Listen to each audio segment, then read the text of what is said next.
ভিডিওটিতে ক্লিক করার জন্য অসংখ্য ধন্যবাদ জানাচ্ছি। প্রিয় দর্শক, আজকে আমি একটি স্পেশাল ভিডিও উপস্থাপন করব এবং ক্ষেতটা হচ্ছে স্পেশাল আমার কাছে মনে হচ্ছে, এবং আশা করি এই ভিডিওটি দেখার পর আপনাদের কাছেও স্পেশাল মনে হবে। কেননা আমাদের কৃষিকে এগিয়ে নিতে হলে এই ধরনের উদ্যোক্তার প্রয়োজন আছে। তো আমি একটি কথা বলি যে কৃষিকাজ মানে একটি শিল্প, তা শিল্পের অংশ হিসাবে এই ক্ষেত্রে আমার কাছে মনে হচ্ছে এবং আপনাদের কাছে মনে হবে পুরো ভিডিওটি দেখার পর। তো চলেন আমরা চলে যাই কৃষকের কাছ থেকে সরাসরি তার কিছু কথা শুনি আর কি। দেখতে পাচ্ছেন একই জমিতে দুই ধরনের ফসল, অর্থাৎ পটল আছে আর নিচে কিন্তু পুঁই শাক এবং কলমি শাক আছে। আসলে কাকার প্রশংসা না করলে নয়, কেননা এতটা বুদ্ধি উনি যে কোথায় পেলেন আর কি। তো চলেন আমরা তার সঙ্গে একটু কথা বলি।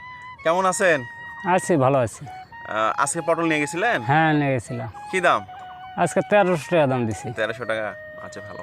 কিন্তু বিষয়টা হচ্ছে, আপনি এই বুদ্ধিটা কোথায় পেলেন যে এত সুন্দর একটা বুদ্ধি যে একই সঙ্গে দুইটা চাষ হচ্ছে? ও বুদ্ধি না করলে হবে, এটা জমি পোড়া থাকে বিধায় শাক লাগাতে আছে। শাকটা বিক্রি হলো আজ 800 টাকা মন। 800 টাকা মন না? হ্যাঁ। আচ্ছা, আপনার এই জমি থেকে কত পরিমাণ পটল আসতে পারে একটা চিন্তা ভাবনা প্রতি সপ্তাহে? এটা মোটামুটি 6 থেকে 7 কাঠা জমি হবে, তাও আসবে মোটামুটি 12 মন আসবে সপ্তাহে। সপ্তাহে 7 দিনে আশা করতেছেন? হ্যাঁ, 12 মন মিনিমাম আসা লাগবে। আচ্ছা আচ্ছা। আর হচ্ছে এই যে আরেকটা মানে রোগ দেখলাম পটলের গাছে, মানে পটলটা হলুদ হয়ে যাচ্ছে, তাই না? হ্যাঁ। তো ওটার জন্য কি করবার সিদ্ধান্ত নিছে? সিদ্ধান্ত এখন তাবিজ ছাড়া বুদ্ধি নাই। ম্যাজিক তাবিজ। ম্যাজিক তাবিজ? ম্যাজিক তাবিজ। ওই যে ম্যাজিক তাবিজ বলতে আপনার হচ্ছে ওই কোটা কাটে। হ্যাঁ, কোটা কাটে। কোটার মধ্যে দিয়ে একটু জল দিয়ে, হ্যাঁ, তারপর ওই হুইল পাউডার দিয়ে। হুইল পাউডার দিয়ে? হ্যাঁ।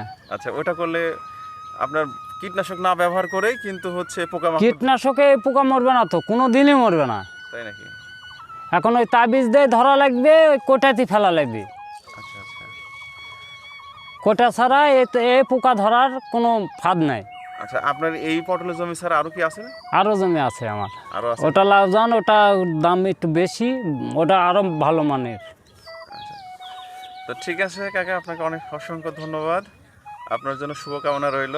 আর আপনি আমাদের কৃষি সেক্টরে গর্ব, কারণ হচ্ছে আপনার যে একটা প্রযুক্তি মানে কলা কৌশল, এটা অন্য কৃষকদের ইন্সপায়ার করবে।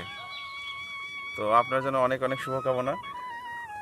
আর দর্শক দেখতে পাচ্ছেন তো তারা কতটা টেকনিশিয়ান মানে বলা যায়। দেখেন একই জমিতে দুই ধরনের চাষ হচ্ছে, কিন্তু এখানে দেখেন আবার পুঁই শাক, নিচ দিয়ে কিন্তু পুঁই শাক আছে, কলমি শাক আছে, আর উপরে কিন্তু পটল।